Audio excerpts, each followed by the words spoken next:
में चल रहे विक्रम उत्सव 2025 के तहत कालिदास अकादमी में एक अद्वितीय वाद्य यंत्र प्रदर्शनी का आयोजन किया गया। इस प्रदर्शनी में देश विदेश के 600 से अधिक दुर्लभ वाद्य यंत्र प्रदर्शित किए गए, जो संगीत प्रेमियों के लिए एक अनूठा अनुभव प्रदान कर रहे हैं। श्री राम तिवारी, निदेशक महाराजा विक्रमादित्य शोधपीठ संस्कृति विभाग मध्य प्रदेश शासन ने बताया कि प्रदर्शनी में प्रदर्शित वाद्य यंत्रों में ऐसे यंत्र शामिल हैं जो आज आमतौर पर देखने को नहीं मिलते।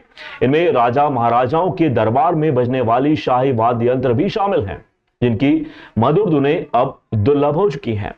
त्रिवेणी संग्रहालय उज्जैन द्वारा आयोजित इस प्रदर्शनी में तारवाद्य, पूगवाद्य, तालवाद्य जैसे विभिन्न प्रकार के संगीत यंत्र प्रदर्शित किए गए हैं।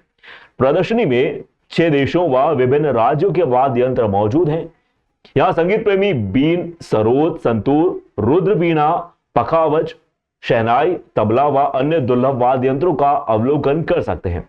नागों को नचाने वाली बीन भी प्रदर्शनी में लोगों के आकर्षण का केंद्र बनी हुई है। प्रदर्शनी का उद्देश्य पुराने वाद्य यंत्रों को संरक्षित कर नई पीढ़ी को संगीत की समृद्ध विरासत से परिचित करवाना है। प्रदर्शनी में आने वाले दर्शक इन यंत्रों को न सिर्फ देख सकेंगे बल्कि उनके निर्माण, ध्वनि व संगीत में उनके उपयोग के बारे में भी जानकारी प्राप्त कर सकेंगे।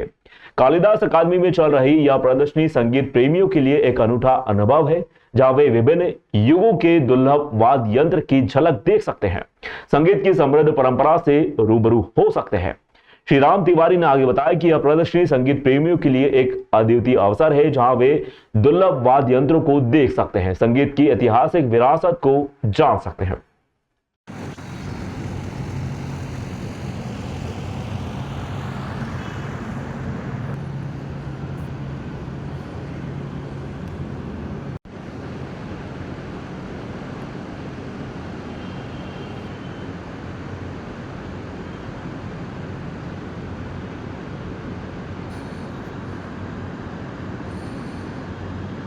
क्या विशेष? ये विक्रम महोत्सव के द्वारा कालिदास परिसर में त्रिवेणी संग्रहालय द्वारा वाद्य यंत्रों की प्रदर्शनी लगाई गई है, जिसमें 600 से अधिक वाद्य यंत्रों का संकलन करके यहाँ रखा गया है। इसमें कुछ वाद्य यंत्र ऐसे हैं जिसमें आपको बिजली की कड़कड़ाने की, बारिश की बूंदों की और समुद्र की लहरों की आवाज़ आएगी, और कुछ वाद्य यंत्र ऐसे हैं कि जो आज के समय में विलुप्त हो चुके हैं। उस राजा महाराजाओं के समय में जो युद्ध के दौरान जो वाद्य यंत्र इस्तेमाल होते थे, वो सभी वाद्य यंत्र भी हमने संकलन करके यहाँ रखे हैं। देखिए, भारतीय संगीत की जो परंपरा है ये हज़ारों साल पुरानी है, और सामवेद उसका एक बड़ा उदाहरण है जहाँ से परंपरा शुरू होती है। तो इन जितने भी वर्षों से सामवेद समय जो रहा है, तो हज़ारों साल की जो संगीत की परंपरा है, वाद्य यंत्रों की परंपरा है, तो जो वाद्यों की जानकारी हमको समय पर मिल पाई, ऐसे वाद्यों को संग्रह करके विविध वाद्य हैं और वो सब दुर्लभ हैं अधिकतर, तो उनकी प्रदर्शनी उज्जैन में हो रही है।